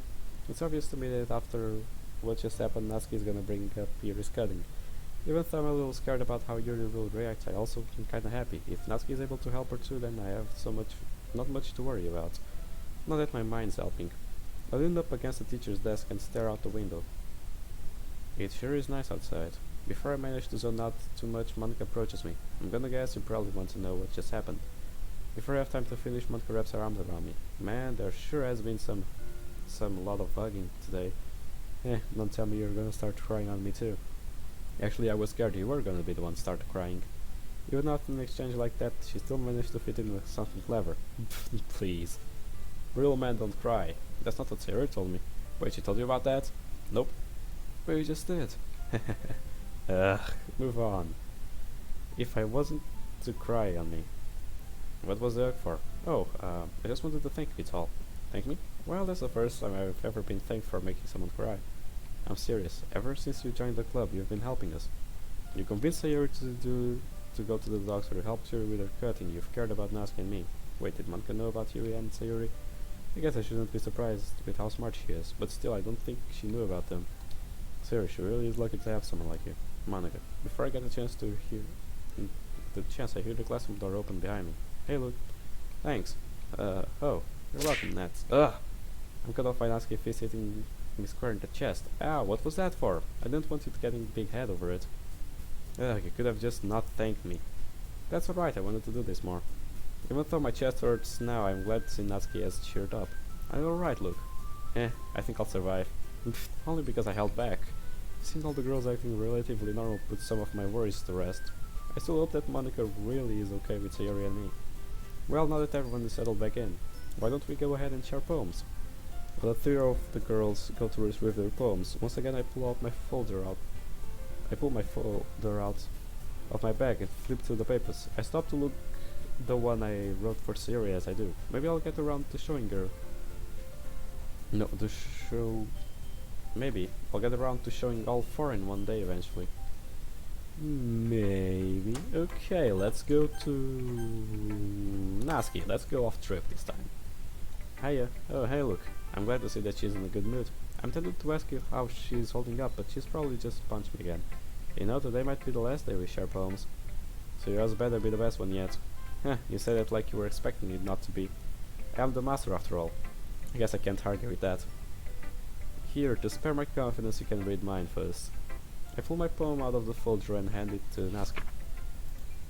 The end. I'm almost at the end, yet I can't shake the smile. As her glossy eyes see me just for a while, a summer warmth hot on her cheeks, a warmth I didn't know I was chosen for so many weeks. What once was a fantasy has now become real, a quiet peace that we can both feel, but I can't help but notice my path set at its end. And yet I'm willing to cross the line, because I know that as I descend, our light can continue to shine. Ugh, that's a good sign. Do all of your poems have to be so depressing? I would blame it on Björk, but even your first one was like this. Huh? I'm flattered that you still remember my first work. I had no idea I had left such an impact. Yeah, right, in your dreams. You were the one practicing gracing the ground that I walked on after reading my first poem. I guess you got me on that. I'm afraid you might end up worshipping me after reading my next one. I'll try and show some restraint. No promises though. I'll be your bitch. Nah, just kidding. I'll be your beach. Your mind is so full of troubles and fears that diminished your wonder over the years, but today I have a special place, a beach for us to go. A shore reaching beyond your sight, a sea that sparkles with brilliant light. The walls in your mind will melt away before the sunny glow. I'll be the beach that washes your worries away. I'll be the beach that you daydream about each day. I'll be the beach that makes your heart to leap in a way you thought they had left you long ago. Let's bury your heavy thoughts in a pile of sand, bathe in the sunbeams, and hold my hand. Bash your insecurities in the salty sea and let me see you shine. Let's leave your memories in a footprint trail, set you free in my windy sail. And remember the reasons you're wonderful when you press your lips to mine. I'll be the beach that washes your worries away. I'll be the beach that you daydream about each day. I'll be the beach that makes your heart leap in a way you thought had left you long ago. But if you let me by your side, your own beach, your own escape, you'll learn to love yourself again. Seems delightful. I suppose I shouldn't be surprised that isn't the lovey-dovey one from before. That said, it's still pretty good poem. So, how does this works, huh? Well, I've never worshipped someone before, so I'm not exactly sure about the process. I'm supposed to get on my knees and bow, or... I should have known. Seriously though, this poem was really good. It will be kind of a bummer if we stop sharing them next week. We should just ask Monica to keep doing it. I doubt she would say no. You're right about that. She seems to enjoy it quite a bit as well. Plus, it would give you time to write poems that aren't so damn depressing. As I pack up and begin to leave, Natsuki stops me. Hey look, one last thing. If you tell me when I cried on you like that, I'll break every bone in your body. Right, I'll keep that in mind. Bitch. Whom should I show my poem next? Yuri might do the trick. Hey Yuri. Hello again, Luke. I look forward to seeing what you've written for today. Thanks, but before we share, I wanted to say that I'm sorry. Sorry for what? I kinda told Natsuki about what we talked about yesterday. Oh, about that. You don't have to worry about it, Luke. She told me she already knew about my habits. It may sound odd, but I'm kind of relieved that she knows now. I'm glad to hear that you're okay with it. I would have felt bad if I had put you in the position you were uncomfortable with. It means a lot that you care so much. Well, what can I say? I'm a gentleman after all. I find myself smiling at Yuri as I say this. Well then, who should share first? Here, I'll take a shot at it. I pull my poem out of the folder and hand it to her. Clarity. The mirror no longer shows me but the portrait of my past, when time passing once led to a brighter future. Now serves a little more than an agonizing descent. Inside that once served a path to atonement. Okay. now shows only futility and damnation. Where death was one of the bitter ends to my journey, is now a luxury I can only desire, to save others from the wrath of a cruel world. One must relinquish the essence of the void, to be forever forgotten. Look, I don't have to guess this time whether you really like the poem or not. It's way better than your first. I guess practice makes perfect. I'll admit that after reading your first poem I thought it was just a strike of luck. Sorry about that. It's no problem, I honestly thought something similar. But after reading this one, the dread, the loss, the self-sacrifice, damn, the more she talks about it, the more it sounds like a nightmare. Looks like I might have some demons that need exercising too. It makes me regret not coming to the club to see what you wrote yesterday. I wouldn't worry about that too much if I were you. The one I wrote yesterday was different, to put it lightly. I'm sure it was still good. You gave me too much credit. After all, I thought you were supposed to be the master poet around here. I wouldn't say that. Amazing writing skills and modesty to match it. Are you sure you're not just saying these things to be nice? Of course not, I really do. Suri catches herself being baited for the second time since I've met her. I really do enjoy your writing, you know. Are you sure? I'm still a little unclear on where you stand on that. I'm glad to see that progress that Yuri has made, being able to understand when someone is joking. Actually, now that you mention it, maybe I've been jumping to conclusions. Oh, is that so? Well, it looks like these feelings of mine are gonna remain broken after all. I'm sorry, I didn't mean that. I was just trying to say something. Yuri innocence really is something that should be preserved in a museum. Don't worry, I knew that you were joking. Oh, I see. I think I might need to work on it a bit more. You're gonna have to if you ever plan on reclaiming the title of Bull Goose Looney. Oh, and I guess I should probably read your poem at some point too, huh? Right, here you go. Why did you stammer? Beach. A Marvel million. Okay, this script, I don't have problem at reading script, but Yuri's script is a bitch to read. So I'll leave it like that. I ain't reading this one, not because I don't like Yuri, but because this script for me is impossible right now. Let me see. It's almost 1 AM. It's impossible to read this script right now. I'm sorry, guys. I'm aware that the beach is kind of an inane thing to write about, but I did my best to take a metaphorical approach to it. I really like it. Seeing your normal style branch out of topic like this is really interesting. You really think so? Yeah, it's a surprise to be sure, but a welcome one. Yuri has no clue why I'm smiling so hard right now. I'm glad to hear that. It was actually Natsuki's idea though, she brought it up when we were eating dinner last night, and I'll admit that I was kinda pleasant to write about the topic that I don't usually touch on. Well, keep up the good work. If we continue sharing poems like this next week, or even if we don't, I'm excited to see what else you write. Thank you. And now Monica. Monica, let's talk. Hi Luke. Hey Monica. It's clear that something's bothering her and I have a pretty good idea of what it is, but what can I do about it? I already told her I would be her friend and talk to her whenever she wants. It's not like I can break up to Sayuri just to make her feel better. Monica? Sorry, I'm fine, I was just thinking about something, that's all. Right, well here, I think this one turned out pretty good. I pull out the poem I wrote for Monica and hand it to her. Curtains close. I simply exist in the void with darkness as my solace. All sensations have long since been forgotten. As I continue to drift, I feel something foreign. The warmth of another, the touch of someone once familiar. As I open my eyes, once again I see a light. I see her smiling and feel her shine. Even though the blinds are gone, I no longer see outside. In this place I see only hope. I hope that this speck of dust may once again have purpose. Yet even though the light continues to shine, I can still only hear a single tune, the soundtrack of my life, slowly coming to a close. As she reads my poem, I hope that she stays true to what she said yesterday. At least there isn't here to see her doing anything that could be misconstrued. Luke. I'll be right back. Monica, what? Before I can stop her, Monica walks away and heads out of the class. Damn it. What was that about? Is she alright?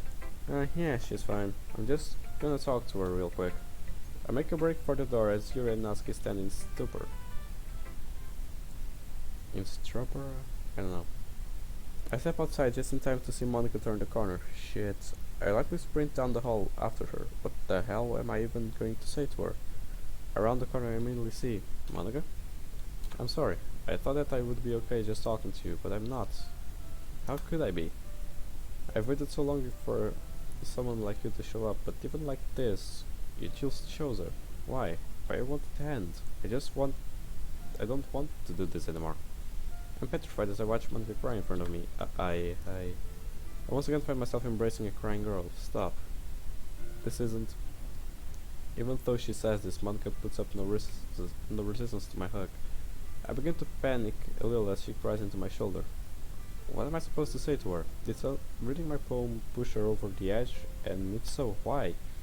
What did she mean by she just wanted to end? I feel dizzy as my thoughts race around my head a mile a minute. Monica, I'm speechless. Damn. Continue to hold her until her crying begins to settle down. She pulls away from me once she has regained some of her composure. How? How do you do it? I struggle to hear her as she is practically whispering. How are you not scared after everything you've seen? What? I feel a sharp throbbing pain in my head as I say this. You've seen what happened to her. Aren't you scared that you can't really change things? She knows. She knows that I'm reliving this week. That's how she knew about Sayuri's depression, but how? Did the same thing happen to her? Then why is she upset that I'm with Sayuri? Why not want it end? My head continues to hurt as I try wrapping it around why Monica would say that. Has she done this more than once? But how? What the hell is going on? I feel like I'm about to have a mental breakdown. The sharp head pain continues as I'm on the verge to blacking out. What's going on? What is all this? Monica. Sorry. This is kind of new to me. You're the one from before, the one who asked if I felt trapped. Nah. How? What? I'm sorry about before. The outburst was something I wish I hadn't done. But I couldn't sit back and just watch this time. Not with the potential harm that this could cause Luke, or us. I need to use how long I can keep this. I'm not sure how long I can keep this up, but so I'll try to explain quickly. I brief Monica as fast as I can about what I am and how I have helped Luke. There's a lot to go through, so I end up skipping a lot of details in favor of saving time. There's no doubt that she is more confused now than when I spoke to her. I see. An obvious lie. But why? Why would you still try to change things? What if Monica chokes on her words before she can't get them out? Monica, I'll be honest with you, I'm terrified that what we're doing might not change anything. You won't admit it, but deep down Luke is too. But this might be our only chance to fix things. I don't know if I'll be able to survive another reset. I don't know if the game won't just reset anyway once it reaches the end of the script. I could write a whole book over all the things that I don't know, but I do know one thing. There is no chance of anything being different if we just sit back and do nothing. I know that you hated being alone in this world, that it made you do things you aren't proud of. It's alright. I'm not mad at you for what you did. I can't say that it was right, but who's to say I wouldn't have done the same in your position? But you're not alone now. You don't have to feel that anymore. Even though it's not in the romantic way, Luke still loves you. Seeing you sad is feeling hurt tears him inside. He truly does care about you. But she's not even think about it, Monica. Even though it's not in their spirit, the girls still manage to reply and behave differently around Luke. I'm not sure how it works, but I think he has the ability to give the other girls their own freedom. So while Sayuri may not be sentient, her behavior is just as real as yours and mine. Monica isn't being convinced easily, and I can feel my control beginning to taper off. Listen, player, if this doesn't work, I'm going to try and do something drastic. If it doesn't work, well, I'm glad I got to... If it doesn't work well, please don't leave me alone anymore. I won't, but I want to see the history, what he said. Okay. Please don't leave me alone anymore. Monica grabs my hand and squeezes tightly. I can't anymore. Not again. Her voice barely squeaks out between her sobs. My panic begins to increase as I start to feel lightheaded. Monica, please just give Luke a chance. Your battle and charm are some of the things keeping him together right now. He's gone through so much heartache just so you would be happy. I want to, but how? I've already said. Don't worry. I can try and reverse the damage. But before I do, I need to know that you really are okay with this. I may not be able to pull a stunt like this a second time for quite a while. Please, Monica, decide faster. At this rate I might have not choice but to... Alright. But could you tell him to spend more time with me? Believe me, I don't think I'll have to. So, what are you gonna do? Well, if it works, this.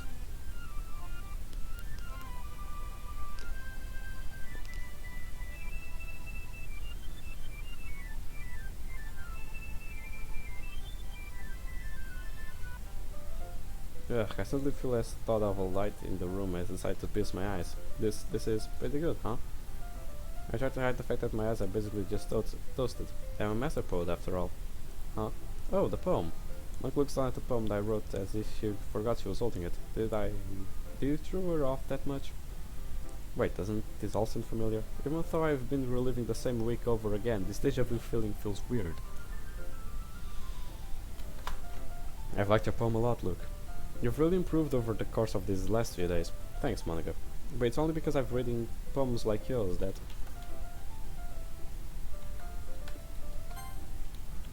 I was able to impress. Look, your nose is... Once again I put my fingers up to my face and find that my nose is bleeding. This shit again? It was cool the first time, but this is a bit much. Here, I have something for that. Monica makes her way over to her bag as I just stand there. I'm making a break for it if she brings back a tampon. Here, this should help. It's a tampon.